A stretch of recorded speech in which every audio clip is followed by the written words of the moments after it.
Kayla, do you know the name of the thing? GS, just clicked. I'm so old.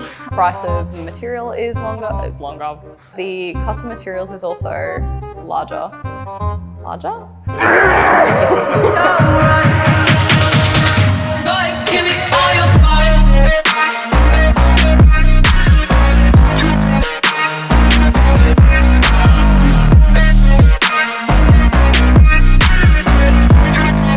It's Z here from Slick As, here to talk to you about our first ever color change PPF. So we're using a GSWF film.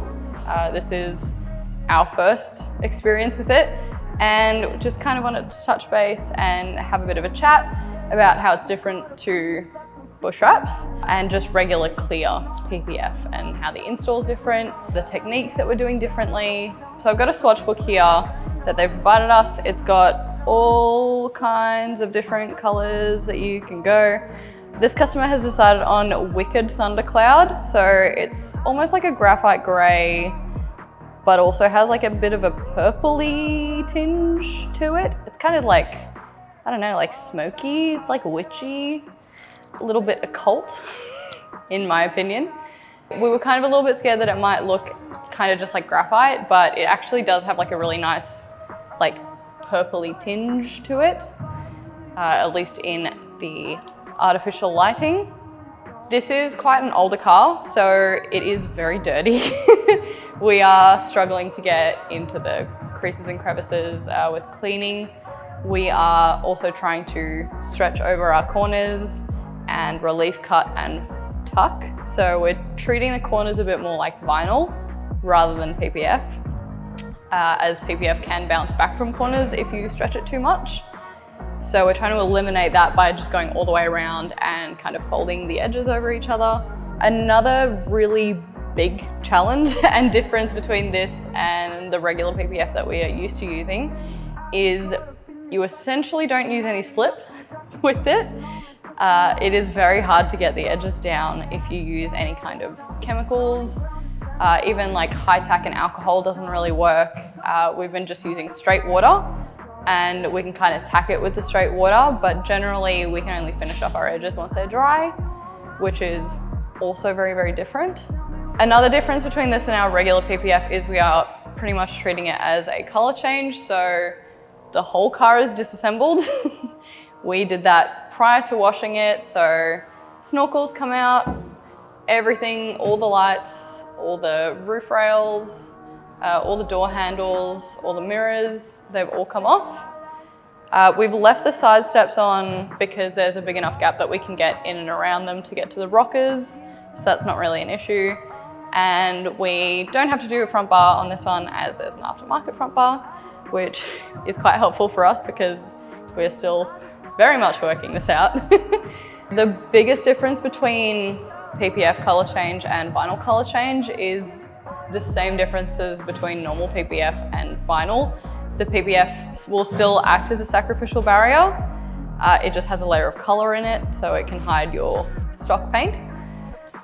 So it will still be able to stop pinstriping, stone chips, any kind of scratch damage to a degree, to the same degree as regular clear PPF would, which is still at a level way higher than vinyl will protect your paint.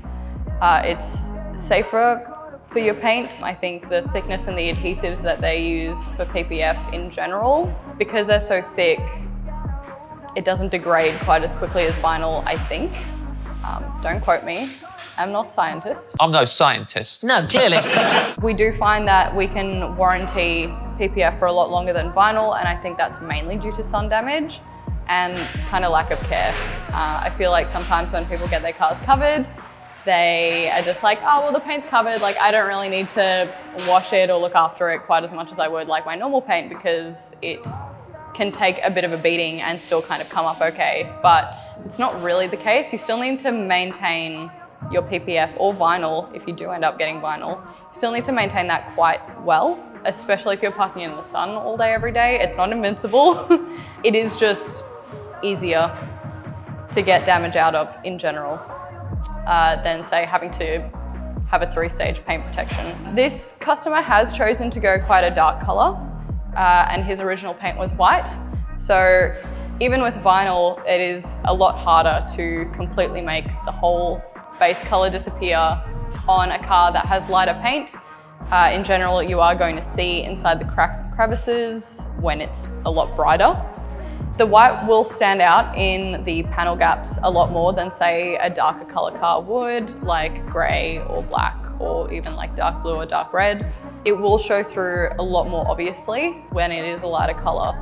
So that's kind of universal between vinyl and the color change PPF. It'll have that same kind of issue. The way we kind of try and minimize that is we do actually try and wrap more of our edges all the way over, even if it's a little bit harder to get to. So normally we wouldn't wrap along this front edge of the door and go completely over to the other side. However, if we didn't do that, you would just see a massive strip of white. So we've tried to extend all our edges and wrap over even around the bottoms of doors, just to minimize any of the original paint coming through.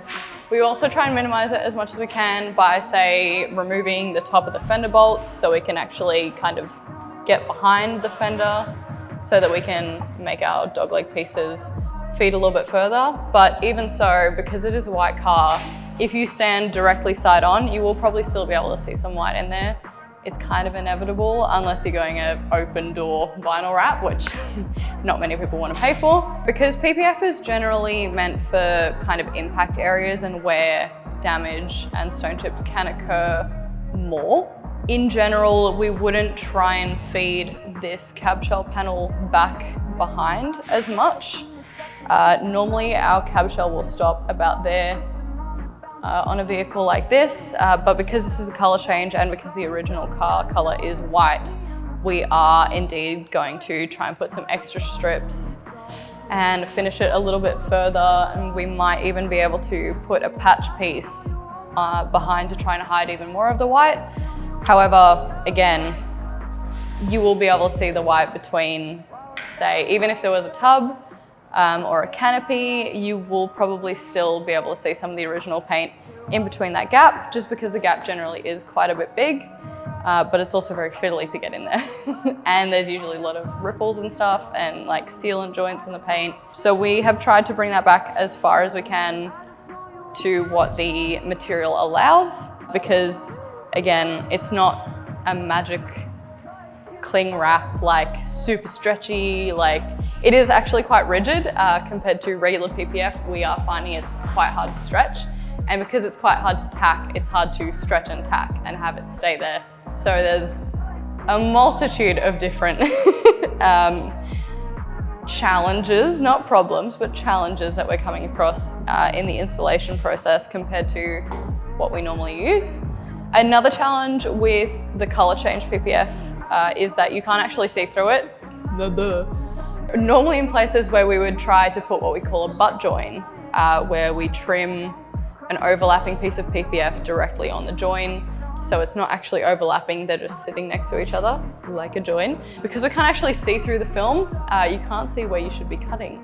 So I believe for this, as I've done up here, it has slightly overlapped the window vinyl by less than 1 mil, and you will probably be able to see a slight bump there instead of it being smooth. However, that's just how we're gonna have to deal with not being able to see where to cut, because I know I personally would rather have a slight overlap as you would in vinyl than having possibly a gap in the butt joint and seeing the original color. In the finishing of panels, we are treating it a bit more like we would regular vinyl. It's just a lot thicker, so it can be quite challenging, but I think it looks really nice. And the gloss is nothing like vinyl. Like there's no orange peel, there's no nothing. It is just beautiful gloss like regular PPF. She's very nice. Stunning. Price-wise, this is more expensive than even regular PPF, so it's a little bit like matte when we bring in price. So matte film costs more per meter. This also costs more per meter than regular gloss PPF. Also because pretty much everything, again, is a blown out template like we would with a matte conversion. It does also take quite a lot of time on top of what a normal gloss PPF job would be. The install time is longer, like a matte conversion. The price of the materials is higher as well. And we are pretty much trying to hand cut everything, making sure that everything goes a lot further than even a matte conversion would. So it does take us quite a long time to install because it is also very different. We aren't very used to it. So not only are we not used to it and working through our challenges, but we are finishing everything a lot further. So that contributes to a longer time. Aftercare wise, it is the same as what we'd recommend with regular gloss or matte PPF. You don't necessarily have to keep it like dust free, just wash it whenever it gets dirty. We always recommend putting detail spray on after the wash, kind of gives it a little bit of a glossy barrier. It also adds to the hydrophobic nature of the film. Essentially just take care of it as you would normal PPF. Having this option available on the market does mean that you are given another option if you do want to put some protection on your car, which is awesome. We love more options. So if you don't want to vinyl color change your car and then get PPF on top, you could look at an option like this. I'm having a lot of fun with it. I think it's really cool that it's so different. I really like the color. I think it's really fresh. If you guys have any more questions or you want any more info on it, feel free to reach out. We're always here. I can't think of anything else to say.